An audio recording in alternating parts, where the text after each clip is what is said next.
Hello, YouTube followers. The name of this video is entitled A Confession of My Faults. The Epistle of James says that if we confess our faults one to another, the prayer of faith will heal the sick. So basically that's suggesting that all of us have faults, which is agglomerations of sin, like tendencies to commit the same sin over and over and over again. And then if we confess these faults one to another,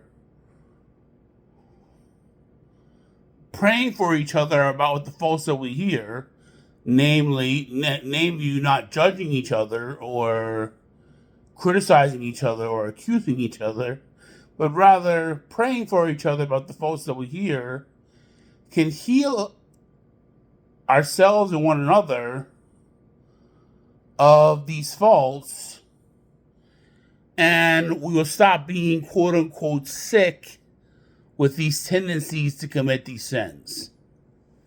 So I figured that I would just start the ball rolling with you, those who watch my YouTube channel, with a confession of my faults. This is definitely not an exhaustive list. I have more faults than I'm listing here. But this is a true and honest exposition of most of the faults that I'm aware of. Number one, I'm prideful. Number two, I struggle with definite hypocrisy. I'm borderline just totally hypocritical. I'll say one thing and then I'd say 2 days later I'm doing the opposite thing that I said not to do or to do or whatever.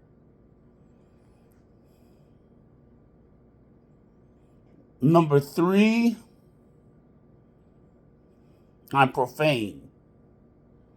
I curse like a sailor, especially when I'm talking to Jesus. Yeah. I curse like a sailor when I'm talking to Jesus Christ. It's just a thing. Number four, I'm not very meek or temperate. If you disrespect me, I don't turn the other cheek very quickly. And I usually imagine you hanging upside down with me cursing you out. Yeah. I forget what number I'm on, but I think 5. Number 5, I really have a serious problem with white racist people. Like, I really don't like them. I don't mind them going to heaven because I'm a real staunch universalist, but other than that, they really get on my nerves. Number 6, I presume that I'm smarter than almost everybody that I come in contact with. I really do. I presume I'm smarter than like most of the world. And 80% of the time I'm wrong. 80% of the time the person is smarter than me in some respect. Number 7, I'm jealous. Oh my goodness. Let me tell you, jealousy is a horrible, horrible fault to have or to be the victim of. Both experiences are just ugly and painful. I wish the world I wish we could just throw jealousy off of the earth. Just throw it off the boat. Because it's such an ugly sin. But I struggle with it. Number 8, I argue with Jesus Christ continuously, and I'm rebellious. In fact, Jesus told me one time that I was most like his servant Jonah. He said, "You're most like Jonah." Which I have to say, I got partial like rebuke out of and partial pleasure out of, because I was like, yeah, I like Jonah. Because Jonah was rebellious and he was disobedient, and I'm like that with the Lord. I'm not totally rebellious and disobedient with the Lord because I'm afraid of him, because I know he's the Lord. But I'm, he tells me to do stuff. I'm like, I have a tendency to be like an adolescent with the Lord. I'm like, why? Really? That? You want me to do that? I do that with the Lord sometimes. Let's see. I sometimes, I have adulterous eyes.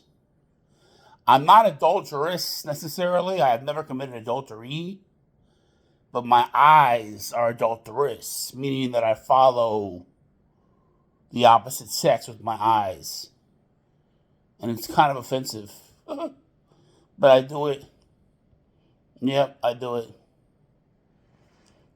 I don't know what number we're on, 10 or 11. I do not like correction. You know how Paul talks about those who despise correction? I'm one of them. I don't like to be corrected. When God corrects me, and I know usually when God's correcting me, I'm always like, God, why are you correcting me so hard? But I'd rather be corrected by a human being than God. And that's the problem. It's a word of advice from someone who does not like correction. It's much easier to be corrected by a human being than to be corrected by God.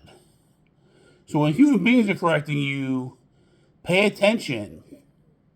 If they're doing it out of a sincere love of you, because what they're telling you to do, if you do that, that experience is much easier than if you stay in your stuff and wait till God corrects you. When God corrects you, you know it. And that's about it. I mean, I got other ones, but those are my major ones. Those are my major faults. I suggest that anyone who's listening to this pray the Lord painlessly and miraculously heal me and purify me of these faults. I ask that of you. I don't suggest that, I just ask it of you. And I ask that you put the painlessly and miraculously in there, because I've confessed these faults to the Lord before. I've experienced some very strange situations. So, if you could just ask the Lord painlessly and miraculously purify me and correct me, that'd be cool. I appreciate it. And when you confess your faults, find someone you trust. Find someone who won't judge you, because it's really painful to confess your faults and get judged. And find someone who won't accuse you or vehemently agree with you. Like, oh yeah, you really struggle with that fault. Yeah, you're terrible with that. Oh yeah, you're horrible with that. I wouldn't suggest confessing your faults to a friend who has that kind of disposition towards you. Find somebody who'll be gentle and kind with you, and he'll pray for you. All right, YouTube followers, that was my confession of fault for the day. Don't expect me to do it too many more times. But I just wanted to confess my faults out there and put them out there. It's part of what we're supposed to do as believers. So I did it. God bless. And namaste.